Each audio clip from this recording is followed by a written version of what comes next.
Samantala, hindi alintana ng mga mababatas ang puyat matapos maaprubahan ng BICAM ang pambansang budget para sa 2026. Kasunod dito, puspusan ng hakbang para malagdaan ng punong ehekutibo ang pambansang budget bago matapos ang taon.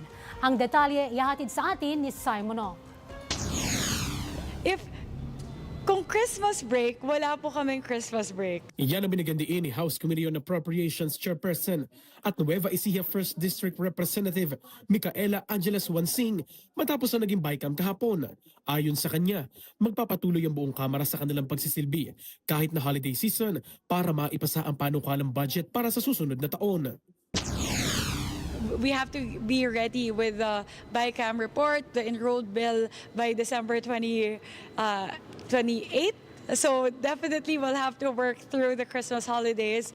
Layon kasi na buong Kongreso na maipasa sa ehekutibo ang General Appropriations Bill sa darating na 28 ng Desyembre.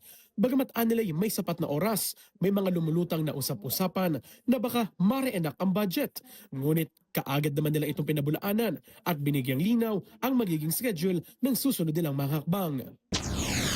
Pagod. Siguro po ang tumatakbo ko sa adrenaline lang nitong mga nakaraan na 6 na araw. At ngayon po napasado na yung budget. Parang bigla ko ngayon naramdaman yung lahat ng pagod. But what I always say is that everything is worth it. The whole process was worth it. Ang gusto ko po talaga na ma-achieve dito po sa budget na ito ay isang budget na mapagkakatiwalaan ng ating mga kababayan. At ito pong pagbubukas ng BICAM, ito pong pagla-livestream ng BICAM ay isa sa mga pinakamahalagang hakbang para po maipakita po natin sa ating mga kababayan na ang budget po para sa taong 2026 ay isang budget na kanila pong mapagkakatiwalaan. Ibinahagi rin ni Chairperson Mica ang salik ng pagiging bukas ng BICAM sa publiko at paano ito nalagpasan ng buong Kongreso. Samantala, aprobado na ang halos lahat ng proposed budget ng iba't ibang kagawaran at ahensya para sa 2026.